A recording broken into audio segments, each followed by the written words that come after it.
Hi guys, welcome back to our YouTube channel Lavanya classes. ಇವತ್ತು ನಾವು ACA holding company ಅಕೌಂಟ್ಸನ್ನು start ಮಾಡೋಣ. ಅದಕ್ಕಿಂತ ಮುಂಚೆ ನೀವು ನಮ್ಮ ಚಾನಲ್ಗೆ ಸಬ್ಸ್ಕ್ರೈಬ್ ಆಗಿಲ್ಲ ಅಂದರೆ ಸಬ್ಸ್ಕ್ರೈಬ್ ಆಗಿ, ವಿಡಿಯೋ ಇಷ್ಟ ಆದರೆ ಲೈಕ್ ಮಾಡಿ, ಶೇರ್ ಮಾಡಿ. ಆ್ಯಂಡ್ ನಾನು ನಿಮ್ಗೆ ಹೇಳಿದ್ದೆ, ಯಾವುದು ಆನ್ಲೈನ್ ಕ್ಲಾಸಸ್ಸಲ್ಲಿ ಇಂಟ್ರೆಸ್ಟ್ ಇದ್ದೆ ಇನ್ಸ್ಟಾಗ್ರಾಮ್ ಐಡಿನ ನಾನು ಡಿಸ್ಕ್ರಿಪ್ಷನಲ್ಲಿ ಹಾಕಿರ್ತೀನಿ. ನನಗೆ ಇನ್ಸ್ಟಾದಲ್ಲಿ DM ಮಾಡಿ. ಆನ್ಲೈನ್ ಕ್ಲಾಸಸ್ಸು ಎಕ್ಸಾಮ್ ಟೈಮಲ್ಲಿ ತೊಗೊಳ್ತೀವಿ ಆ್ಯಂಡ್ 100% ರಿಸಲ್ಟ್ ಬಂದೇ ಬರುತ್ತೆ. ಇನ್ ಕೇಸ್ ಯಾವುದು ನಮ್ಮ ಆನ್ಲೈನ್ ಕ್ಲಾಸ್ ಅಟೆಂಡ್ ಆಗು ಫೇಲ್ ಆದೋ ಏನಾದರೂ ಇದ್ದರೆ ಹೇಳಿ, ಅಮೌಂಟ್ ಬೇಕಂದ್ರೆ ರಿಫಂಡ್ ಮಾಡಿಬಿಡ್ತೀವಿ. ಓಕೆನಾ? ಲೈಕ್ ಯಾವ ಆಗೋದೇ ಇಲ್ಲ, ಚಾನ್ಸೇ ಇಲ್ಲ. ಇವಾಗ ಸೆಕೆಂಡ್ ಥರ್ಡ್ ಸೆಮ್ಮು ಅಂದರೆ 3ನೇ ಸೆಮ್ ತೊಗೋತಾ ಇರೋದು, ಯಾವ ಫೇಲ್ ಆಗಿಲ್ಲ, ನೀವು ಆಗಲ್ಲ. ಇನ್ ಕೇಸ್ ಬೇಕಂದರೆ ನನಗೆ ಇನ್ಸ್ಟಾದಲ್ಲಿ DM ಮಾಡಿ. ಓಕೆನಾ? ಇವಾಗ ಹೋಲ್ಡಿಂಗ್ ಕಂಪನಿ ಅಕೌಂಟ್ಸ್ ಅಂದರೆ ಏನು ಅಂತ ನೋಡೋಣ. ಇವಾಗ 2 ಕಂಪನಿ ಇರುತ್ತೆ ಅಂತ ಅಂದ್ಕೊಳ್ಳೋಣ. ಪೆನ್ನಲ್ಲೇ ಬರ್ಬಿಡ್ತೀನಿ. ಒಂದು ABC ಕಂಪನಿ, ಇನ್ನೊಂದು XYZ ಕಂಪನಿ ಅಂತ ಅಂದ್ಕೊಳ್ಳೋಣ. XYZ ಕಂಪನಿ ಚೆನ್ನಾಗೇ ಓಡ್ತಾ ಇರುತ್ತೆ, ಆಯಿತಾ? ಚೆನ್ನಾಗಿ ಓಡ್ತಿರುತ್ತೆ. ABC ಕಂಪ್ನಿ ಅನ್ನೋದು ಅದೊಂದು ತುಂಬ ಬ್ರ್ಯಾಂಡೆಡ್, ಚೆನ್ನಾಗಿ ಬ್ರ್ಯಾಂಡ್ ಕ್ರಿಯೇಟ್ ಮಾಡಿರುತ್ತೆ, ತುಂಬ ದೊಡ್ಡ ಕಂಪ್ನಿ ಆಗಿರುತ್ತೆ. ಸೊ ಏನು ಮಾಡುತ್ತೆ, ಇದು ತುಂಬ ನಾರ್ಮಲಾಗಿ ಓಡ್ತಾ ಇರುತ್ತೆ. ABC ಕಂಪ್ನಿ ಬಂದು ಏನನ್ನುತ್ತೆ XYZ ಕಂಪ್ನಿಗೆ, ನೋಡು ನಾನು ಬಂದುಬಿಟ್ಟು ನಿನ್ನ ಹತ್ರ ಶೇರ್ಸ್ನ ಪರ್ಚೇಸ್ ಮಾಡ್ತೀನಿ ಅಂತ ಕೇಳುತ್ತೆ. ಅದಕ್ಕೆ XYZ ಕಂಪನಿ ಬಿಡು, ABC ಕಂಪ್ನಿ ಹೇಗೋ ತುಂಬ ದೊಡ್ಡ ಕಂಪ್ನಿ ಅಲ್ವಾ, ಸರಿ ಆಯಿತು, ನನ್ನ ಹತ್ರ ಶೇರ್ಸನ್ನು ಸ್ವಲ್ಪ ಸೇಲ್ ಮಾಡೋಣ ಅಂತ ಅಂದ್ಕೊಳ್ತಾನೆ. ಓಕೆನಾ? ಆವಾಗ ABC ಕಂಪನಿ XYZ ಕಂಪನಿಯಿಂದ 70%, ಇವಾಗ 100% ಶೇರ್ಸ್ ಇರುತ್ತಲ್ವಾ, ಅದರಲ್ಲಿ 70% ಶೇರ್ಸನ್ನು ABC ಕಂಪನಿ ಏನು ಮಾಡುತ್ತೆ, ಪರ್ಚೇಸ್ ಮಾಡುತ್ತೆ. ಹಾಗಾದರೆ XYZ ಕಂಪನಿ ಹತ್ರ ಎಷ್ಟಿದೆ? 30% ಶೇರ್ಸು XYZ ಕಂಪ್ನಿ ಹತ್ರ ಇದೆ. ಇವಾಗ ಅರ್ಥ ಆಯ್ತಾ? ಈ ಕಂಪ್ನಿ ಚೆನ್ನಾಗೇ ಓಡ್ತಿರುತ್ತೆ, ಲಾಸಲ್ಲೇ ನೋಡ್ತಾ ಇರಲ್ಲ. ABC ಕಂಪನಿ ಏನು ಮಾಡುತ್ತೆ, ಬಂದುಬಿಟ್ಟು ನೀನು ಶೇರ್ಸ್ ಪರ್ಚೇಸ್ ಮಾಡ್ತೀನಿ ಅಂತ 70% ಶೇರ್ಸ್ನ ಪರ್ಚೇಸ್ ಮಾಡುತ್ತೆ. ಆವಾಗ ABC ಕಂಪ್ನಿ ಹತ್ರ ಇವಾಗ XYZದು 70% ಶೇರ್ಸ್ ಇದೆ, ಪ್ಲಸ್ಸು XYZದು 30% ಶೇರ್ಸ್ ಇದೆ. ಅಷ್ಟೇ, ಇವಾಗ 100ಅಲ್ಲಿ 30% ಅಷ್ಟೇ ಇರೋದು ಶೇರ್ಸು. ಇವಾಗ ಏನು ಕಾನ್ಸೆಪ್ಟ್ ಅಂದರೆ ಹೋಲ್ಡಿಂಗ್ ಕಂಪನಿ ಅಕೌಂಟ್ ಅಲ್ವಾ. ಇವಾಗ ಈ ABCನ ನಾವು ಹೋಲ್ಡಿಂಗ್ ಕಂಪನಿ ಅಂತ ಹೇಳ್ತೀವಿ, ಹೋಲ್ಡಿಂಗ್ ಕಂಪನಿ ಅಂತೀವಿ. ಇದನ್ನು ಸಬ್ಸಿಡರಿ ಕಂಪನಿ ಅಂತ ಹೇಳ್ತೀವಿ. ಯಾಕೆ ಅಂದರೆ ಹೋಲ್ಡಿಂಗ್ ಕಂಪನಿ ಅಂತ ಏನು ಗೊತ್ತಾ, ಹೋಲ್ಡಿಂಗ್ ಕಂಪನಿ ಏನು ಮಾಡುತ್ತೆ, ಇನ್ನೊಂದು ಕಂಪನಿಗೆ ಶೇರ್ಸ್ 50%ಗಿಂತ ಜಾಸ್ತಿ ಪರ್ಚೇಸ್ ಮಾಡುತ್ತೆ. ಆ ಕಂಪ್ನಿನ ನಾವು ಹೋಲ್ಡಿಂಗ್ ಕಂಪನಿ ಅಂತ ಹೇಳ್ತೀವಿ, ಹೋಲ್ಡಿಂಗ್ ಕಂಪನಿ ಅಂತ ಹೇಳ್ತೀವಿ. ಇವಾಗ ಯಾರು ಸೇಲ್ ಮಾಡಿರ್ತಾನೆ ಗೊತ್ತಾ ಶೇರ್ಸನ್ನು, ಅವನದನ್ನು ನಾವು ಸಬ್ಸಿಡರಿ ಕಂಪನಿ ಅಂತ ಹೇಳ್ತೀವಿ. ಈಗ ಇನ್ನೊಂದು ಎಕ್ಸಾಂಪಲ್ ಕೊಡ್ತೀನಿ. ಇವಾಗ ನೀವು ಒಂದು ಕಂಪ್ನಿನ ನಡೆಸ್ತಿರ್ತೀರ ಅಂತ ಅಂದ್ಕೊಳ್ಳಿ. ನಾನು ಬಂದು ಏನು ಮಾಡ್ತೀನಿ, ನೋಡಪ್ಪ ನನಗೆ ಶೇರ್ಸ್ ಕೊಡ್ತೀಯಾ ಅಂತ ಹೇಳ್ತೀನಿ. ನಾನು ಬಂದು ನಿಮ್ಮ ಹತ್ರ 52% ಶೇರ್ಸ್ ಅಷ್ಟು ಪರ್ಚೇಸ್ ಮಾಡ್ತೀನಿ. ಎಷ್ಟು ಪರ್ಚೇಸ್ ಮಾಡ್ತಿದ್ದೀನಿ? ಬರೀ 52% ನಾನು ನಿಮ್ಮಿಂದ ಶೇರ್ಸ್ನ ಪರ್ಚೇಸ್ ಮಾಡ್ತಿದ್ದೀನಿ. ಸೊ ನಾನೇನಾಗ್ತೀನಿ, ಹೋಲ್ಡಿಂಗ್ ಕಂಪನಿ ಆಗ್ತೀನಿ, ನೀವು ಸಬ್ಸಿಡರಿ ಕಂಪನಿ ಆಗ್ತೀರ. 50%ಗಿಂತ ಜಾಸ್ತಿ ಶೇರ್ಸನ್ನ ಪರ್ಚೇಸ್ ಮಾಡೋ ಕಂಪ್ನಿನ ಏನೋ ಮೋರ್ ದೆನ್ 50% ಅಂದರೆ 51% ಪರ್ಚೇಸ್ ಮಾಡೋದನ್ನು ಏನಾಗ್ಬಿಡುತ್ತೆ, ಹೋಲ್ಡಿಂಗ್ ಕಂಪನಿ ಆಗಿಬಿಡುತ್ತೆ. ಇವಾಗ ನೀವು ಹೋಗ್ಬಿಟ್ಟು ಒಂದು ಕಂಪ್ನಿಲಿ 30% ಶೇರ್ಸ್ ಪರ್ಚೇಸ್ ಮಾಡ್ತೀರ ಅಂದ್ಕೊಳ್ಳಿ, ಅವಾಗ ಏನೂ ಆಗೋಲ್ಲ. ಅದೇ ನೀವು 50% ಮೇಲೆ 60%, 70%, 80% ಈ ಥರ ಏನಾದರೂ ಪರ್ಚೇಸ್ ಮಾಡಿದ್ರೆ ಶೇರ್ಸನ್ನು, ಆವಾಗ ನಾನೇನಾಗ್ತೀನಿ, ಹೋಲ್ಡಿಂಗ್ ಕಂಪನಿ ಆಗ್ತೀನಿ, ನೀವೇನಾಗ್ತೀರ, ಸಬ್ಸಿಡರಿ ಕಂಪನಿ ಆಗ್ತೀರ. ಇವಾಗ ಹೋಲ್ಡಿಂಗ್ ಕಂಪನಿ ಅಂತಲೂ ಹೇಳ್ತೀವಿ ನಾವು, ಮೆಜಾರಿಟಿ ಅಂತ ಹೇಳ್ತೀವಿ, ಮೆಜಾರಿಟಿ ಕಂಪನಿ ಅಂತ ಕೂಡ ಹೇಳ್ತೀವಿ. ಇದನ್ನು ಮೈನಾರಿಟಿ ಕಂಪನಿ ಅಂತೀವಿ, ಮೈನಾರಿಟಿ ಕಂಪ್ನಿ. ಯಾಕಂದರೆ ಮೆಜಾರಿಟಿ ಶೇರ್ಸ್ ಎಲ್ಲ ಇವನ್ನ ಎತ್ಕೊಬಿಟ್ಟಿದ್ದಾನೆ ABC, ಅದಕ್ಕೆ ಇದನ್ನು ಮೆಜಾರಿಟಿ ಕಂಪ್ನಿ ಅಂತಲೂ ಹೇಳ್ತೀವಿ, ಹೋಲ್ಡಿಂಗ್ ಕಂಪ್ನಿ ಅಂತಲೂ ಹೇಳ್ತೀವಿ, ಆಯಿತಾ? ಕಂಟ್ರೋಲಿಂಗ್ ಕಂಪನಿ ಅಂತಲೂ ಹೇಳ್ತೀವಿ, ಕಂಟ್ರೋಲಿಂಗ್ ಕಂಪನಿ.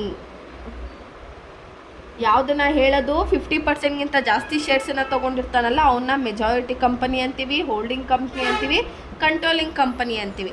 ಅದೇ ಸೇಲ್ ಮಾಡಿರ್ತಾನೆ ಗೊತ್ತಾ, 50%ಗಿಂತ ಜಾಸ್ತಿ ಶೇರ್ಸನ್ನು ಸೇಲ್ ಮಾಡಿರ್ತಾನಲ್ಲ, ಆ ಕಂಪ್ನಿನ ನಾವು ಮೈನಾರಿಟಿ ಕಂಪನಿ ಅಂತೀವಿ, ಸಬ್ಸಿಡರಿ ಕಂಪನಿ ಅಂತೀವಿ, ನಾನ್ ಕಂಟ್ರೋಲಿಂಗ್ ಕಂಪನಿ ಅಂತೀವಿ. ಕಂಟ್ರೋಲಿಂಗ್ ಅಂದರೆ ಇವನ ಹತ್ರ ಜಾಸ್ತಿ ಶೇರ್ಸ್ ಇದೆ, ಕಂಪ್ಲೀಟ್ ಕಂಪ್ನಿನ ಅವ್ನು ಕಂಟ್ರೋಲ್ ಮಾಡ್ತಾ ಇದ್ದಾನೆ, ಇವನು ಶೇರ್ಸನ್ನು ಸೇಲ್ ಮಾಡಿಬಿಟ್ಟಿದ್ದಾನೆ. ಅದಕ್ಕೆ ಇವನೇನು ಮಾಡ್ತಾನೆ, ಕಂಟ್ರೋಲ್ ಮಾಡೋ ಅಂಥದ್ದು ಯಾವುದೇ ರೀತಿ ಇದು ಇವನ ಹತ್ರ ಇರೋದಿಲ್ಲ.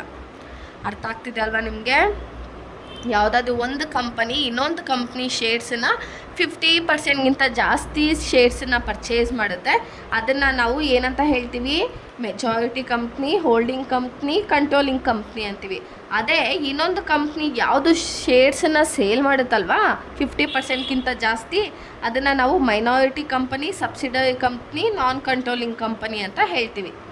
ಇವಾಗ 2 ಮಾರ್ಕ್ಸ್ ನಿಮಗೆ ಕೇಳ್ತಾನೆ, ಹೋಲ್ಡಿಂಗ್ ಕಂಪನಿ ಅಂದರೆ ಏನು ಅಂತ. ಹೋಲ್ಡಿಂಗ್ ಕಂಪನಿ ಅಂದರೆ ಏನು ಮಾಡುತ್ತೆ? ಹೋಲ್ಡಿಂಗ್ ಕಂಪನಿ ಇನ್ನೊಂದು ಕಂಪನಿಯ 50%ಗಿಂತ ಶೇರ್ಸನ್ನ ಜಾಸ್ತಿ ಪರ್ಚೇಸ್ ಮಾಡೋ ಕಂಪ್ನಿನ ನಾವು ಹೋಲ್ಡಿಂಗ್ ಕಂಪನಿ ಅಂತೀವಿ. ಸಬ್ಸಿಡರಿ ಕಂಪ್ನಿ ಅಂದರೆ 50%ಗಿಂತ ಜಾಸ್ತಿ ಶೇರ್ಸು ಸೇಲ್ ಮಾಡೋನು ಸಬ್ಸಿಡರಿ ಕಂಪ್ನಿ ಅಂತ ಹೇಳ್ತೀವಿ. ಇವಾಗ ತುಂಬ ಈಸಿ, ಇದರಲ್ಲಿ ಆ್ಯಸ್ ಯೂಶ್ವಲು 4 ಮಾರ್ಕ್ಸು, 8 ಮಾರ್ಕ್ಸು, 14 ಮಾರ್ಕ್ಸು. ಓಕೆನಾ? 4 ಮಾರ್ಕ್ಸ್ ಅಂದರೆ 2 ಮಾರ್ಕ್ಸ್ 2 ಕ್ವಶನ್ಸ್ ಕೇಳ್ತಾನೆ, 8 ಮಾರ್ಕ್ಸ್ಗೆ ಕ್ವಶನು ಕೇಳ್ತಾನೆ. 14 ಮಾರ್ಕ್ಸ್ ಹೆಂಗೆ ಗೊತ್ತಾ? ಕಂಟಿನ್ಯೂಷನ್ ಆಗುತ್ತೆ. 14 ಮಾರ್ಕ್ಸಲ್ಲಿ ಬ್ಯಾಲೆನ್ಸ್ ಶೀಟ್ ಬರುತ್ತೆ. ಸೊ ನೀವು 8 ಮಾರ್ಕ್ಸ್ ಕಲ್ತಾ 14 ಮಾರ್ಕ್ಸ್ ಕಲ್ತಂಗೆ. ಇವಾಗ ಫಾರ್ಮೆಟ್ ಎಕ್ಸ್ಪ್ಲೈನ್ ಮಾಡ್ತೀನಿ, ಓಕೆನಾ? ಆಮೇಲೆ ಇನ್ನೊಂದು ಏನು ಗೊತ್ತಾ, ನೀವು ಫಾರ್ಮೆಟ್ ಅರ್ಥ ಆಗಿಲ್ಲ ಅಂದರೆ ನಿಮಗೆ ಪ್ರಾಬ್ಲಮ್ ಏನು ಮಾಡಿದ್ರು ನಿಮ್ಮ ತಲೆಗೆ ಹೋಗೋದಿಲ್ಲ, ಆಯಿತಾ? ಇದರಲ್ಲಿ ನಿಮಗೆ 5 ಸ್ಟೆಪ್ಸ್ ಬರುತ್ತೆ ಕ್ಯಾಲ್ಕುಲೇಟ್ ಮಾಡಲಿಕ್ಕೆ. ಕಾಣಿಸ್ತಿದೆ ಅಲ್ಲ? First step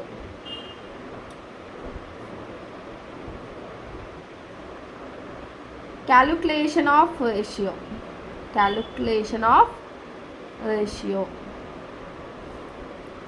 second, calculation of capital profit. Calculation of capital profit. Step 3, calculation of reserve profit. ಇದು ಹೆಂಗೆಲ್ಲ ನೆನ್ಪಿಟ್ಕೊಳ್ಳೋದಂತ ಹೇಳ್ತೀನಿ, ಬಟ್ ಈ ವಿಡಿಯೋ ಅರ್ಥ ಆಗಿಲ್ಲ ಅಂದರೆ ಇನ್ನೊಂದ್ಸತಿ ಕೇಳಿ, ಪರವಾಗಿಲ್ಲ, ಇನ್ನೊಂದ್ಸತಿ ವಿಡಿಯೋ ನೋಡಿ, ಯಾಕಂದರೆ ಇದು ತುಂಬ ಈಸಿ ಇದೆ, ಆಯಿತಾ? ಸ್ಟೆಪ್ 4 ಬಂದು calculation of non-controlling interest. ಇದು calculation of non controlling interest ಅಂದರೆ ಇಲ್ಲಿದೆಯಲ್ಲ ಸಬ್ಸಿಡರಿ ಕಂಪ್ನಿ ಕ್ಯಾಲ್ಕುಲೇಷನ್ ಇಲ್ಲಿ ಮಾಡ್ತೀವಿ. ಕ್ವಶನಲ್ಲಿ ನಾನ್ ಕಂಟ್ರೋಲಿಂಗ್ ಇಂಟ್ರೆಸ್ಟ್ ಅಂತ ಅದು ಕೇಳ್ತಾನೆ, ಮೈನಾರಿಟಿ ಕಂಪ್ನಿ ಅಂತ ಅದು ಕೇಳ್ತಾನೆ, ಸಬ್ಸಿಡರಿ ಕಂಪ್ನಿ ಅಂತಲೂ ಕೇಳ್ತಾನೆ. ಸೊ ನೀವಿಷ್ಟು ಮಾಡಿದ್ರೆ ನಿಮಗೆ 8 ಮಾರ್ಕ್ಸು. ಇಲ್ಲಾಂದರೆ ಇನ್ನೊಂದು ಸ್ಟೆಪ್ಪು ಹಾಕ್ಬಿಡ್ತೀನಿ, ಅದು 50-50 ಜಾಸ್ತಿ ಕೇಳಲ್ಲ ನಿಮಗೆ 8 ಮಾರ್ಕ್ಸ್ಗೆ. Calculation of goodwill.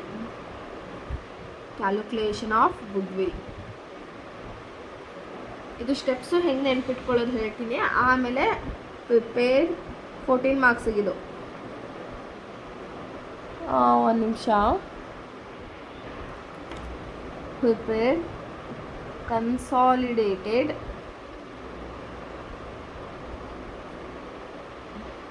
Balance sheet prepare ಮಾಡಿದ್ರೆ ನಿಮಗೆ ಎಷ್ಟು? 14 ಮಾರ್ಕ್ಸು. ಈ 5 ಸ್ಟೆಪ್ಸು ಇಲ್ಲ 4 ಸ್ಟೆಪ್ಸಿಗೆ 8 ಮಾರ್ಕ್ಸು, ಆಯಿತಾ?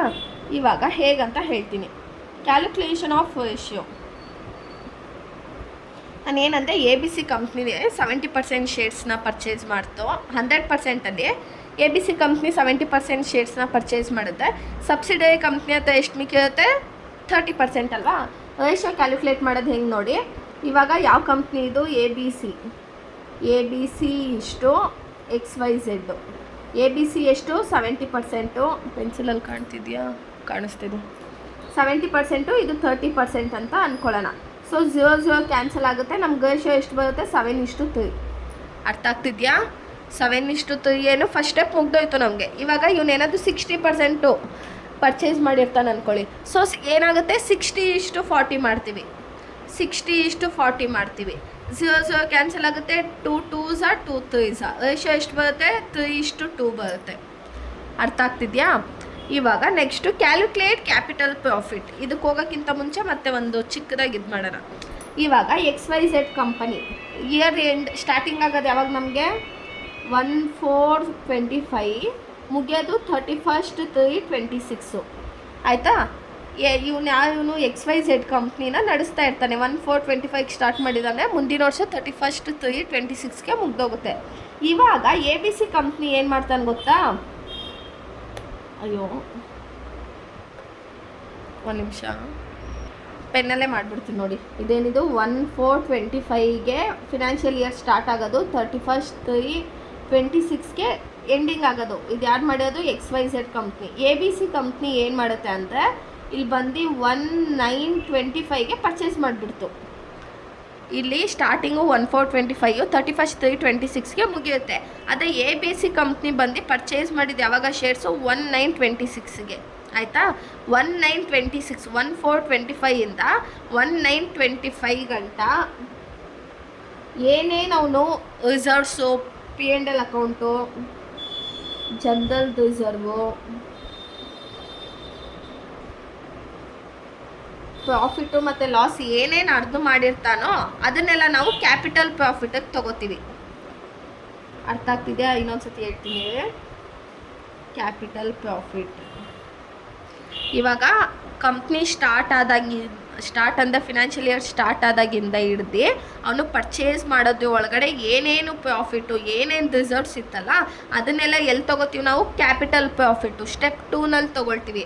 ಅದೇನೆ 1/9/25ಇಂದ 31st 3/26ವರೆಗೂ ಏನೇನು ಪ್ರಾಫಿಟ್ ಎಲ್ಲ ಬಂದಿದೆ ಅಲ್ವಾ, ಅದನ್ನು ನಾವು ಬರೀ ಪ್ರಾಫಿಟ್ ಮಾತ್ರ ಬರೋದು. ಯಾಕಂದರೆ ರಿಸರ್ವ್ಸ್ ಎಲ್ಲ ಇಲ್ಲೇ ತೊಗೊಂಡಿರ್ತೀವಲ್ಲ, ಇಲ್ಲಿಂದ ಇಲ್ಲಿ ಪ್ರಾಫಿಟ್ ಬಂತ ಲಾಸ್ ಬಂತ ಅಂತ ನೋಡ್ತೀವಿ. ಇದನ್ನು ನಾವು ಎಲ್ಲಿ ತೊಗೋತೀವಿ ಅಂದರೆ ರಿಸರ್ವ್ ಪ್ರಾಫಿಟಲ್ಲಿ ತೊಗೋತೀವಿ. ಇದನ್ನು ಸ್ಟೆಪ್ 2ನಲ್ಲಿ ತೊಗೋತೀವಿ. ಸ್ಟೆಪ್ 2 ಇಲ್ಲಿ ನೋಡಿ, ಇದು ಮೇನು. ಇದು ಅರ್ಥ ಆಗಿಲ್ಲ ಅಂದರೆ ಪ್ರಾಬ್ಲಮ್ ಅರ್ಥ ಆಗಲ್ಲ ನಿಮಗೆ, ಕ್ಲೀನಾಗಿ ಕೇಳಿಸ್ಕೊಳ್ಳಿ.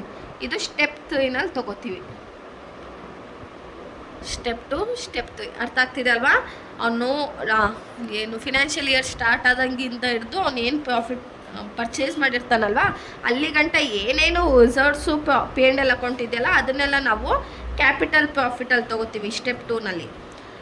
ಪರ್ಚೇಸ್ ಮಾಡೋದ್ರಿಂದ ಹಿಡಿದು ಮುಂದಿನ ವರ್ಷ ಅಕೌಂಟ್ ಕ್ಲೋಸ್ ಆಗೋದು ಒಳಗಡೆ ಏನೇನು ಪ್ರಾಫಿಟ್ ಬಂದಿತ್ತು ಅದನ್ನು ರಿಸರ್ವ್ ಪ್ರಾಫಿಟಲ್ಲಿ ತೊಗೋತೀವಿ. ಆಯಿತಾ? ಆಮೇಲೆ next calculation of non controlling interest. ಏನು calculation of non controlling interest ಅಂದರೆ ಇವಾಗ ಕ್ಯಾಪಿಟಲ್ ಪ್ರಾಫಿಟಲ್ಲಿ ಇವಾಗ 100%ಅಲ್ಲಿ ನಾವು ತೊಗೋತೀವಲ್ವಾ, ಇಲ್ಲಿ ಎಷ್ಟಿದೆ ನಮಗೆ? 7:3 ಇದೆ. 7:3 ಅಂದರೆ ನಮಗೆ 10 ಎಷ್ಟು ಬರುತ್ತೆ? ಅಯ್ಯೋ ಇದು ಪೆನ್ನೇ ವರ್ಕ್ ಆಗೋಲ್ಲ, ಪೆನ್ಸಿಲ್ ವರ್ಕ್ ಆಗೋಲ್ಲ ಅಲ್ವಾ? 7/10, 3/10 ಬರುತ್ತಲ್ಲ. ಈ 3/10 ಯಾರ್ದು ಹೇಳಿ? Subsidiary company. ಈ 3/10 ಮಾತ್ರ ನಾವಿಲ್ಲಿ ತೊಗೋತೀವಿ. ಅಂತ ನಾನು ಸೇಲ್ ಮಾಡಿದ್ದೀನಲ್ವ ಕಂಪ್ನಿದು, ನಂದು ಪಾರ್ಟಿಷನ್ ಅಷ್ಟು ಏನಿದೆಯೋ ಅದನ್ನು ಮಾತ್ರ ಇಲ್ಲಿ ರೆಕಾರ್ಡ್ ಮಾಡ್ಕೋತೀವಿ. ಪ್ರಾಬ್ಲಮ್ ಮಾಡುವಾಗ ಅರ್ಥ ಆಗುತ್ತೆ. ಆಯಿತಾ?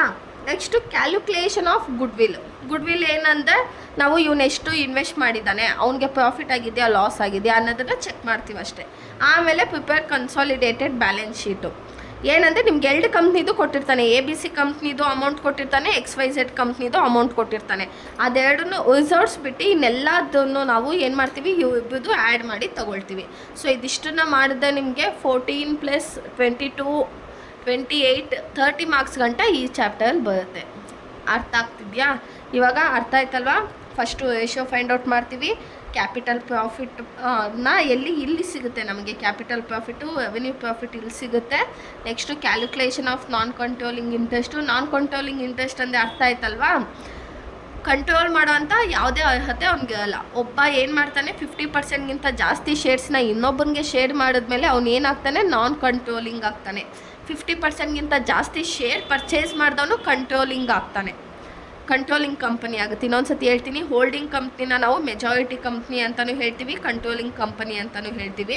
ನೆಕ್ಸ್ಟು ಸಬ್ಸಿಡರಿ ಕಂಪನಿನ ಮೈನಾರಿಟಿ ಕಂಪ್ನಿ ಅಂತಲೂ ಹೇಳ್ತೀವಿ, ನಾನ್ ಕಂಟ್ರೋಲಿಂಗ್ ಕಂಪ್ನಿ ಅಂತಲೂ ಹೇಳ್ತೀವಿ. ಯಾಕಂದರೆ ಇದು ಸಬ್ಸಿಡರಿ ಕಂಪ್ನಿ ಏನು ಮಾಡುತ್ತೆ ಅಂದರೆ, ಈ ಸಬ್ಸಿಡರಿ ಕಂಪ್ನಿ 50%ಗಿಂತ ಹೆಚ್ಚಿನ ಶೇರ್ಸನ್ನು, ಮೋರ್ ದೆನ್ 50% ಶೇರ್ಸನ್ನು ಏನು ಮಾಡುತ್ತೆ? ಇನ್ನೊಂದು ಕಂಪ್ನಿಗೆ ಸೇಲ್ ಮಾಡುತ್ತೆ.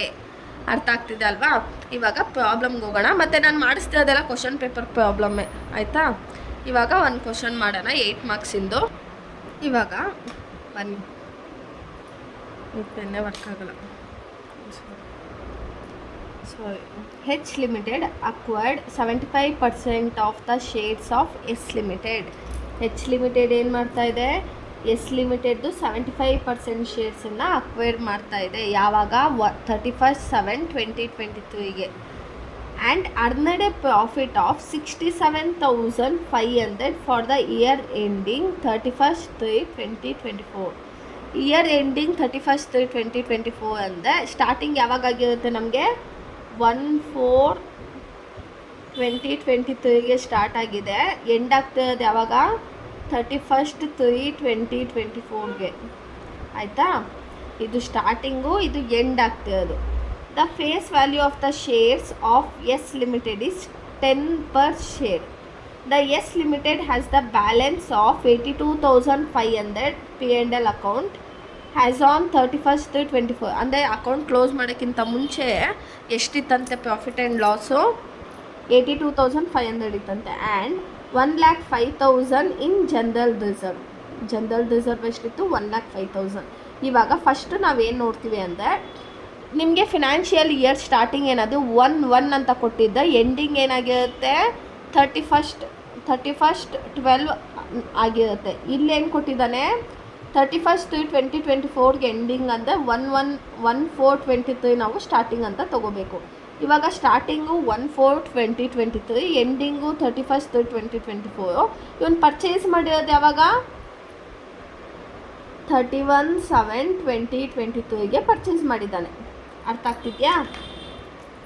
Starting 1/4/23, ending 31/3. ಇವನು ಪರ್ಚೇಸ್ ಮಾಡಿರೋದು 31/7/2023.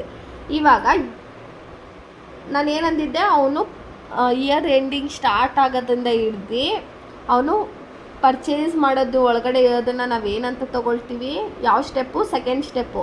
ಇಲ್ಲಿಂದ ಇಲ್ಲಿಗೆ ಬಂದಿರೋದನ್ನು ಯಾವ ಸ್ಟೆಪ್ಪಲ್ಲಿ ತೊಗೋತೀವಿ, ಥರ್ಡ್ ಸ್ಟೆಪ್ಪಲ್ಲಿ ತೊಗೋತೀವಿ. ಇವಾಗ ಇವನು ಎಷ್ಟು ತಿಂಗಳಾದ್ಮೇಲೆ ಪರ್ಚೇಸ್ ಮಾಡಿದ್ದಾನಂತ ನೋಡೋಣ. 4, 5, 6, 7 ಆಯಿತಾ, 4 months ಆದಮೇಲೆ ಪರ್ಚೇಸ್ ಮಾಡಿರೋದು. ಸೊ 4 monthsಗಿಂತ ಮುಂಚೆ ಏನೇನು ರಿಸರ್ವ್ಸ್ ಇತ್ತು, ಪ್ರಾಫಿಟ್ ಇತ್ತು, ಇವನಿಗೆ ಸಿಗುತ್ತೆ. ಆಮೇಲೆ ಎಷ್ಟಿದೆ, 7 ಆಗೋಯ್ತಲ್ವಾ, 8, 9, 10, 11, 12, 1, 2, 3 ಎಷ್ಟು ಬರುತ್ತೆ, 3, 6, 7, 8, 8 months. ಅರ್ಥ ಆಗ್ತಿದೆ ಅಲ್ವಾ? ಡಿಫ್ರೆನ್ಸನ್ನು ಫಸ್ಟು ನೋಡ್ಕೋಬೇಕು ನೀವು. ಏನು 1/4/23ಇಂದ 31/7, 7ನೇ ತಿಂಗಳು 31ನೇ ತಾರೀಕಿಗೆ ಎಷ್ಟು ತಿಂಗಳಾಗುತ್ತೆ, 7ನೇದು 4 months ಆಗುತ್ತೆ. ಮತ್ತು ಇಲ್ಲಿಂದ ಇಲ್ಲಿಗೆ 8 month ಡಿಫ್ರೆನ್ಸು. ಇದನ್ನು ಹೆಂಗೆ ತೊಗೋತೀವಿ ಅಂದರೆ ನಾವು 4/12, ಇದು 8/12. ಯಾಕಂದರೆ 12 months ಅಲ್ವಾ ನಮಗೆ, ಅದಕ್ಕೆ 12 ಅಂತ ತೊಗೋತೀವಿ. ಇವಾಗ ಸ್ಟೆಪ್ 1ಗೆ ಹೋಗೋಣ. ಏನಿದೆ ಸ್ಟೆಪ್ 1 ನಮಗೆ,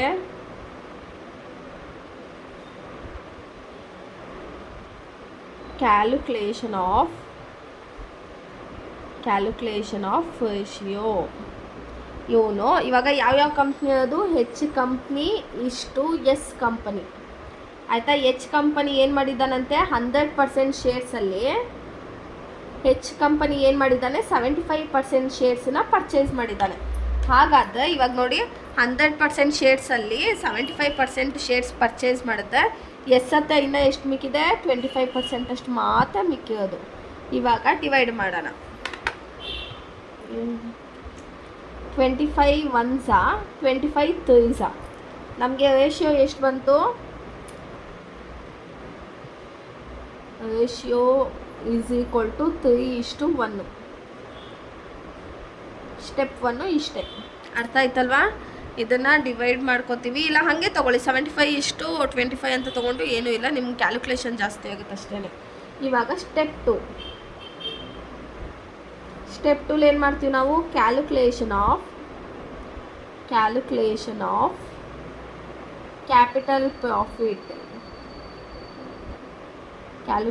ಆಫ್ ಕ್ಯಾಪಿಟಲ್ ಪ್ರಾಫಿಟ್. ಏನಂತ ಅಂದಿದ್ದೆ ನಾನು, ಇಯರ್ ಸ್ಟಾರ್ಟ್ ಆಗೋದ್ರಿಂದ ಹಿಡ್ದು ಅವ್ನು ಪರ್ಚೇಸ್ ಮಾಡೋದು ಒಳಗಡೆ ಏನೇನು ಬರುತ್ತೋ ಅದನ್ನೆಲ್ಲ ನಾವು ಕ್ಯಾಪಿಟಲ್ ಪ್ರಾಫಿಟಲ್ಲಿ ತೊಗೊಳ್ತೀವಿ ಅಂತ. ಇವಾಗ ಕ್ಯಾಪಿಟಲ್ ಪ್ರಾಫಿಟಲ್ಲಿ ಬರೋದೆ ಟೂ ಐಟಮ್ಸು. ಒಂದು ಜನರಲ್ ರಿಸರ್ವು, ಇನ್ನೊಂದು P&L ಅಕೌಂಟು. Particular amount. ಆಯಿತಾ, ಫಸ್ಟು ಜನರಲ್ ರಿಸರ್ವ್ ಇದೆಯಾ ಇಲ್ವಾ ಅಂತ ಬರ್ಕೊಬಿಡೋಣ. ಇಲ್ಲ ಅಂದರೆ ಸುಮ್ಮನೆ ಅಲ್ಲಿ ತೋರಿಸ್ಬೇಕು. ಜನರಲ್ ರಿಸರ್ವ್ ಇದೆಯಾ ನೋಡಿ ಕ್ವಶನಲ್ಲಿ. 1,05,000 ಇನ್ ಜನರಲ್ ರಿಸರ್ವ್ ಅಂತ ಇದೆ. ಎಷ್ಟಿದೆ ಇಲ್ಲೇ ಕೊಟ್ಟಿದ್ದಾರೆ ನೋಡಿ, 1,05,000 ಜನರಲ್ ರಿಸರ್ವು 1,05,000 ಅಂತ ತೊಗೊಳ್ಳೋಣ. ಆಮೇಲೆ ನಾನು ಏನಂದಿದ್ದೆ, ಇಲ್ಲಿಂದ ಇಲ್ಲಿ ಗಂಟ ಏನು ಇದೆಯೋ ಅದನ್ನ P&L ಅಕೌಂಟು. P&L ಅಕೌಂಟ್ ಎಷ್ಟಿದೆ ಇದನ್ನು ಕ್ಲೀನಾಗಿ ಹುಷಾರಾಗಿ ನೋಡ್ಕೊಳ್ಳಿ. ನಮಗೆ ಕ್ವಶನಲ್ಲಿ ಏನು ಕೊಟ್ಟಿದ್ದಾನೆ ಗೊತ್ತಾ, profit of 67,500 for the year ending 31/3/2024 ಅಂತ ಇಯರ್ ಎಂಡಿಂಗ್ ಅಂತ ಏನಾದರೂ ಕೊಟ್ಟಾಗ ನಾವು ಲೆಸ್ ಮಾಡ್ಕೋಬೇಕು. 31/3 ಅಂತ ಕೊಟ್ಟಾಗ ಲೆಸ್ ಮಾಡ್ಕೋಬೇಕು. ಇನ್ ಕೇಸ್ ಏನಾದರೂ 67,500 ಅಂತ ಡೈರೆಕ್ಟಾಗಿ ಕೊಟ್ಟರೆ ಡೈರೆಕ್ಟಾಗೆ ತೊಗೊಬಿಡಿ, ಏನು ಲೆಸ್ ಮಾಡೋಂಗಿಲ್ಲ. 67,500 ಅಂತ ಕೊಟ್ಬಿಟ್ಟು ಫಾರ್ ದ ಇಯರ್ ಎಂಡಿಂಗ್ 31/3/24 ಅಂತ ಕೊಡ್ತಾನಲ್ವಾ, ಆವಾಗ ಲೆಸ್ ಮಾಡ್ಕೋಬೇಕು. ಯಾವುದ್ರ ಜೊತೆ ಲೆಸ್ ಮಾಡ್ಕೋಬೇಕಂದ್ರೆ ಇಲ್ಲಿ ಇನ್ನೊಂದು ಆವಾಗ ನೆಟ್ ಪ್ರಾಫಿಟ್ ಕೊಟ್ಟಿರ್ತಾನೆ. ಅಂದರೆ ಇಲ್ಲಿ 67,500 ಏನು ಗೊತ್ತಾ ಕೊಟ್ಟಿರೋದು, 67,500 ಇಯರ್ ಎಂಡಿಂಗ್ ಅಂದರೆ ಇಯರ್ ಎಂಡಿಂಗ್ ಟೈಮಲ್ಲಿ ಏನಾಗಿರುತ್ತೆ, ನಮಗೆ ಹಳೆ ಪ್ರಾಫಿಟ್ಟು ಹೊಸ ಪ್ರಾಫಿಟ್ಟು ಎರಡು ಮಿಕ್ಸ್ ಆಗಿರುತ್ತಲ್ವ, ಅದಕ್ಕೆ ನಾವೇನು ಮಾಡ್ತೀವಿ, ಲೆಸ್ ಮಾಡ್ಕೋತೀವಿ. ಇನ್ ಕೇಸ್ 67,500 ಅಂತ ಡೈರೆಕ್ಟಾಗಿ ಕೊಟ್ಬಿಟ್ಟಾಗ ಏನು ಮಾಡ್ತೀವಿ, ಅವನೇ ಲೆಸ್ ಮಾಡಿಕೊಟ್ಟಿದ್ದಾನೆ ಅಂತ ಡೈರೆಕ್ಟಾಗಿ ತೊಗೋತೀವಿ. ಅವನೇನಾದರೂ ಈ ಡೇಟ್ ಏನಾದರೂ ಮೆನ್ಷನ್ ಮಾಡಿದ್ದ ಏನು ಮಾಡ್ತೀವಿ, ಲೆಸ್ ಆಗಿಲ್ಲ ಅಂತ ಅರ್ಥ. ಮೆನ್ಷನ್ ಮಾಡಿಲ್ಲ ಅಂತ ಅಂದರೆ ಲೆಸ್ ಆಗಿದೆ ಅಂತ ಅರ್ಥ. ಇವಾಗ ಇಲ್ಲಿ ಮೆನ್ಷನ್ ಮಾಡಿದ್ದಾನೆ, ಸೊ ಏನು ಮಾಡ್ತೀವಿ ನಾವು, 67,500 ಆಮೇಲೆ ಈ ವರ್ಷದ್ದು ಪ್ರಾಫಿಟ್ ಏನಿರುತ್ತೋ ಅದ್ರ ಜೊತೆಗೆ ಲೆಸ್ ಮಾಡ್ಕೋತೀವಿ 82,500. ಕನ್ಫ್ಯೂಸ್ ಮಾಡ್ಕೋಬೇಡಿ, ಈಸಿ ಇದೆ. ಈ ಕ್ವಶನಲ್ಲಿ ಮಾತ್ರ ಹಂಗೆ ಕೊಟ್ಟಿದ್ದಾನಷ್ಟೇ. ಏನು ಪ್ರಾಫಿಟ್ ಏನಾದರೂ ವಿತ್ ಎಂಡಿಂಗ್ ಡೇಟ್ ಕೊಟ್ಟಾಗ ಲೆಸ್ ಮಾಡ್ಕೋತೀವಿ. ಎಂಡಿಂಗ್ ಡೇಟ್ ಕೊಡದೆ ಬಸ್ ಏನಂತ ಕೊಟ್ಟಿರ್ತಾನೆ ಗೊತ್ತಾ, ಅರ್ನಡೆ ಪ್ರಾಫಿಟ್ ಆಫ್ 67,500 ಅಂತ ಕೊಟ್ಟಿದ್ದರೆ ಡೈರೆಕ್ಟಾಗಿ ತೊಗೊಬಿಡ್ತಿದ್ವಿ, ಏನು ಲೆಸ್ ಮಾಡ್ತಾ ಇರಲಿಲ್ಲ. ಇವಾಗ 67,500 ಮೈನಸ್ 82,500 ಮಾಡಿದ್ರೆ ನಮ್ಗೆ ಎಷ್ಟು ಬರುತ್ತೆ, 15,000 ಬರುತ್ತೆ. ಆಯಿತಾ, ಇದು ಈ ಪ್ರಾಫಿಟ್ ಎಲ್ಲಿಂದ ಹೇಳಿ, ಇವನು ಅಸೆಸ್ಮೆಂಟ್ ಇಯರ್ ಸ್ಟಾರ್ಟ್ ಆಗೋದ್ರಿಂದ ಹಿಡ್ದು ಇವನು ಪರ್ಚೇಸ್ ಮಾಡೋದು ಒಳಗಡೆ ಬಂದಿರೋವಂಥದ್ದು. ಓಕೆನಾ. ಇವಾಗ ನೆಟ್ ಪ್ರಾಫಿಟು,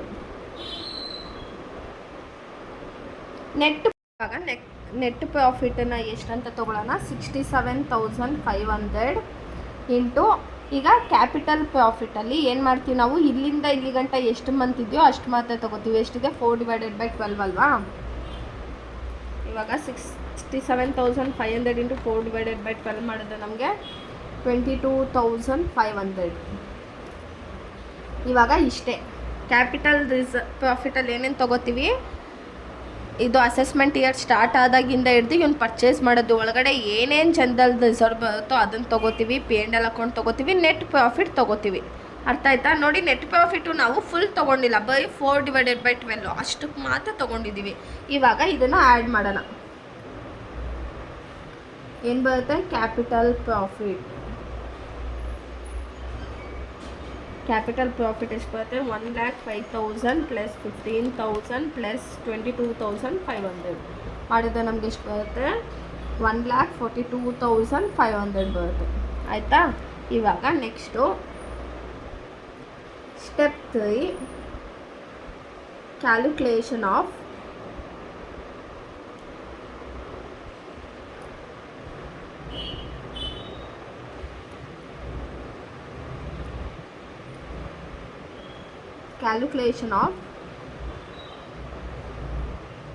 ರಿಸರ್ವ್ ಪ್ರಾಫಿಟ್ ಅಂದರೆ ಏನಂದಿದ್ದೆ, ಇಲ್ಲಿಂದ ಹಿಡ್ದು ಇಲ್ಲಿ ಗಂಟ ಏನೇನು ಬರುತ್ತೆ ಅದನ್ನು ತೊಗೋಬೇಕು.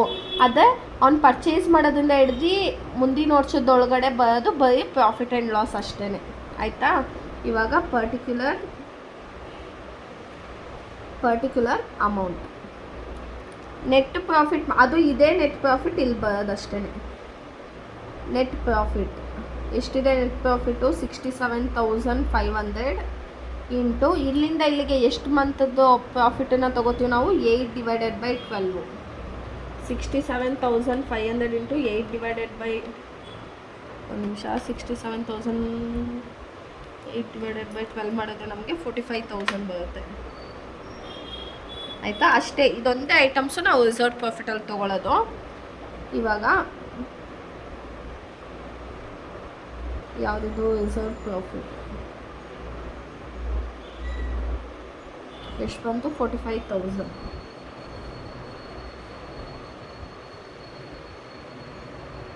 ಇದು ಸ್ಟೆಪ್ 3. ಅರ್ಥ ಆಗ್ತಿದೆ ಅಲ್ವಾ? ಸ್ವಲ್ಪ ನಿಧಾನಕ್ಕೆ ನೋಡಿ. ಸ್ಟೆಪ್ 2ನಲ್ಲಿ ಏನು ಮಾಡ್ತೀವಿ, ಅಸೆಸ್ಮೆಂಟ್ ಇಯರ್ ಸ್ಟಾರ್ಟ್ ಆಗೋದ್ರಿಂದ ಹಿಡ್ದು ಅವನು ಪರ್ಚೇಸ್ ಮಾಡೋದು ಒಳಗಡೆ ಏನೇನು ಬರುತ್ತೆ, general reserve, P&L, net profit ಬರುತ್ತೆ. ಬಂದರೆ ತೊಗೋತೀವಿ, ಇಲ್ಲಾಂದರೆ ಇಲ್ಲಿ ಕ್ವಶನಲ್ಲಿ ಪರ್ಟಿಕ್ಯುಲರಾಗಿ ಅವ್ನು ಮೆನ್ಷನ್ ಮಾಡಿದ್ದೆ. ಈಗ ಜನರಲ್ ರಿಸರ್ವ್ ಕೊಟ್ಟಿಲ್ಲಪ್ಪ, ಜನರಲ್ ರಿಸರ್ವ್ ಅಂತ ತೊಗೊಂಡು ನಿಲ್ ಅಂತ ಹಾಕೋಬೇಕು. ಕೊಟ್ಟಿದ್ದೆ ಮಾತ್ರ ತೊಗೋಬೇಕು, ಕೊಟ್ಟಿಲ್ಲ ಅಂದರೆ ತಲೆ ಕೆಡಿಸ್ಕೊಬಿಡಿ. Step 4 calculation of non controlling interest. ಇಲ್ಲ ಸಬ್ಸಿಡರಿ ಅಕೌಂಟ್ ಅಂತಾದರೂ ಕೊಡ್ತಾನೆ, ಇಲ್ಲಾಂದರೆ ಮೈನಾರಿಟಿ ಕಂಪನಿ ಅಂತಾದರೂ ಕೊಡ್ತಾನೆ. ಒಂದಕ್ಕೆ ಫಿಕ್ಸ್ ಆಗಬೇಡಿ, ಓಕೆನಾ? ಇವಾಗ ಪರ್ಟಿಕ್ಯುಲರ್ ಅಮೌಂಟ್ ನಾನು ನಿಮ್ಗೇನು ಹೇಳಿದ್ದೆ, ನಾನ್ ಕಂಟ್ರೋಲಿಂಗ್ ಕಂಪನಿ. ಈಗ ಹೆಚ್ಚು ಮತ್ತು ಎಸ್ಸಲ್ಲಿ ನಾನ್ ಕಂಟ್ರೋಲಿಂಗ್ ಯಾವುದು, ಹೆಚ್ಚು 75% ಶೇರ್ಸನ್ನು ತೊಗೊಬಿಟ್ಟಿದೆ, ಅದಕ್ಕೆ ಅದು ಕಂಟ್ರೋಲಿಂಗು. ಎಸ್ಸು ಸೇಲ್ ಮಾಡಿಬಿಟ್ಟಿದೆ, ಅದಕ್ಕೆ ಇದು ನಾನ್ ಕಂಟ್ರೋಲಿಂಗ್. ಸೊ ನಾನ್ ಕಂಟ್ರೋಲಿಂಗ್ ಯಾವುದು, ಎಸ್ ಲಿಮಿಟೆಡ್. ಇವಾಗ ಎಂತ ಸಹ ಇಲ್ಲ, ಏನು ಮಾಡ್ತೀವಿ ಅಂದರೆ ಈಗ ಕ್ಯಾಪಿಟಲ್ ಪ್ರಾಫಿಟ್ಟು ಏನು ತೊಗೋತೀವಿ, ಸ್ಟೆಪ್ 2 ಇದೆ ಅಲ್ವಾ, ನಿಮಗೆ ಗೊತ್ತಾಗಲಿ ಅಂತ ನಾನು ಅಲ್ಲಿ ಬರ್ದಿರೋದು. ಕ್ಯಾಪಿಟಲ್ ಪ್ರಾಫಿಟ್, ನಮಗೆ ಕ್ಯಾಪಿಟಲ್ ಪ್ರಾಫಿಟ್ ಎಷ್ಟು ಬಂದಿದೆ, ಕ್ಯಾಪಿಟಲ್ ಪ್ರಾಫಿಟ್ ಇಲ್ಲಿ ಟೋಟಲು 1,42,500 ಬಂದಿದೆ. 1,42,500 ಇಂಟು, ಇವಾಗ ರೇಷಿಯೋ ನಾವು ಯಾಕೆ ಕ್ಯಾಲ್ಕುಲೇಟ್ ಮಾಡಿದಂದರೆ ಇದಕ್ಕೇನೆ. ಹೆಚ್ಚದೆಷ್ಟಿದೆ, 3 ಇದೆ, ಎಸ್ದೆಷ್ಟಿದೆ, 1 ಇದೆ ಅಲ್ವಾ. ಸೊ ನಾವು ನಾನ್ ಕಂಟ್ರೋಲಿಂಗ್ ಇಂಟ್ರೆಸ್ಟ್ ಅಂದರೆ ಎಸ್ದು ಎಷ್ಟಿದೆಯೋ ಅಷ್ಟನ್ನು ಮಾತ್ರ ತೊಗೊಳ್ಳೋದು. ಎಸ್ದೆಷ್ಟಿದೆ, 1 ಇದೆ. 1/4 ಹೆಂಗೆ 4 ಅಂದರೆ 3 + 1 4 ಅಲ್ವಾ. 3/4 ತೊಗೋತೀವಿ ಹೆಚ್ ಲಿಮಿಟೆಡ್ಗೆ, 1/4 ಎಸ್ ಲಿಮಿಟೆಡ್ಗೆ ತೊಗೋತೀವಿ. ಆಯಿತಾ?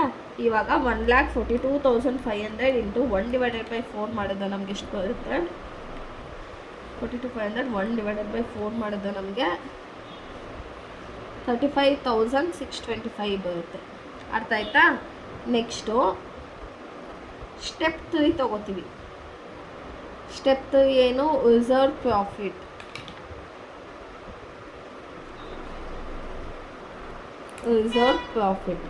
ರಿಸರ್ವ್ ಪ್ರಾಫಿಟ್ ಎಷ್ಟಿದೆ ನಮ್ಮ ಹತ್ರ, 45,000 ಇದೆ. 45,000 ಟೋಟಲ್ ಇರೋದು. ಅದರಲ್ಲಿ ನಾವು ಬರೀ ಎಸ್ ಲಿಮಿಟೆಡ್ದು ಮಾತ್ರ ತೊಗೋತಾ ಇದ್ದೀವಿ. 45,000 ಇಂಟು 1/4 ಮಾಡಿದ್ರೆ ನಮಗೆ 11,250 ಬರುತ್ತೆ. ಆಯಿತಾ? ನೆಕ್ಸ್ಟು ಅರ್ಥ ಆಯ್ತಲ್ವಾ? ನಾನ್ ಕಂಟ್ರೋಲಿಂಗಲ್ಲಿ ಏನು ಮಾಡ್ತೀವಿ, ಸ್ಟೆಪ್ 2ನ ಸ್ಟೆಪ್ 3ನ ತೊಗೋತೀವಿ. ಇವಾಗ ಯಾಕಂದರೆ ನಮಗೆ ಗೊತ್ತಿಲ್ಲ, ಕೆಲವೊಂದು ಕ್ವಶನಲ್ಲಿ ಏನು ಗೊತ್ತಾ, ಡೈರೆಕ್ಟಾಗಿ ಕೊಟ್ಬಿಟ್ಟಿರ್ತಾನೆ ರಿಸರ್ವ್ ಇಷ್ಟಿದೆ, ಅವನೇ ಇದು ಮಾಡಿ, ಆವಾಗ ಡೈರೆಕ್ಟಾಗಿ ತೊಗೋತೀವಿ. ಇಲ್ಲಿ ನಾವೇ ಫೈಂಡ್ ಔಟ್ ಮಾಡಿ ತೊಗೋಬೇಕಾಗಿ, ಅದು ಕನ್ಫ್ಯೂಸ್ ಮಾಡ್ಕೋಬೇಡಿ. ನಾನ್ ಕಂಟ್ರೋಲಿಂಗ್ದು ಮಾತ್ರ ತೊಗೋಬೇಕು ನಾವು. ನಾನ್ ಕಂಟ್ರೋಲಿಂಗ್ ರೇಷಿಯೋ ಅದಕ್ಕೆ ನಾವು ಫೈಂಡ್ ಔಟ್ ಮಾಡೋದು. ಹೆಚ್ಚದೆಷ್ಟಿದೆ, 3 ಇದೆ, ಎಸ್ದೆಷ್ಟಿದೆ, 1 ಇದೆ. ಸೊ 1/4 ಹೆಂಗೆ ಬಂತು ಅಂದರೆ ಇಲ್ಲಿ ನೋಡಿ, 3:1 ಇದೆ ಅಲ್ವಾ. 3 + 1 ಎಷ್ಟಾಗುತ್ತೆ, 4 ಆಗುತ್ತೆ. ಸೊ 3/4 ಇಷ್ಟು 1/4 ಅಂತ ತೊಗೊಳ್ಳೋದು.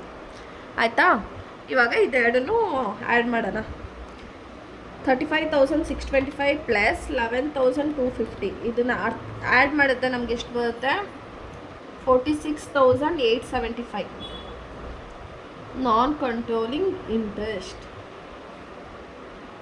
ಕಂಟ್ರೋಲಿಂಗ್ ಇಂಟ್ರೆಸ್ಟ್ ಅರ್ಥ ಆಯ್ತಲ್ವ? ಇಲ್ಲ ವಿಡಿಯೋ ಇನ್ನೊಂದು ಸತಿ ಹಾಕೊಂಡು ನೋಡಿ, ಯಾಕಂದರೆ ಈಸಿ ಇದೆ, ಓಕೆನಾ? ನೆಕ್ಸ್ಟು 14 ಮಾರ್ಕ್ಸ್ ಕ್ವಶನ್ನ ನಾನು ನೆಕ್ಸ್ಟ್ ವೀಡಿಯೋಲಿ ಅಪ್ಲೋಡ್ ಮಾಡ್ತೀನಿ. ಪ್ರಾಕ್ಟೀಸ್ ಮಾಡ್ಕೊಳ್ಳಿ, ಯಾಕಂದರೆ ಇದೆಲ್ಲ ಪ್ರಾಕ್ಟಿಕಲ್ ಅಲ್ವಾ, ತುಂಬ ಕಷ್ಟ ಇದೆ.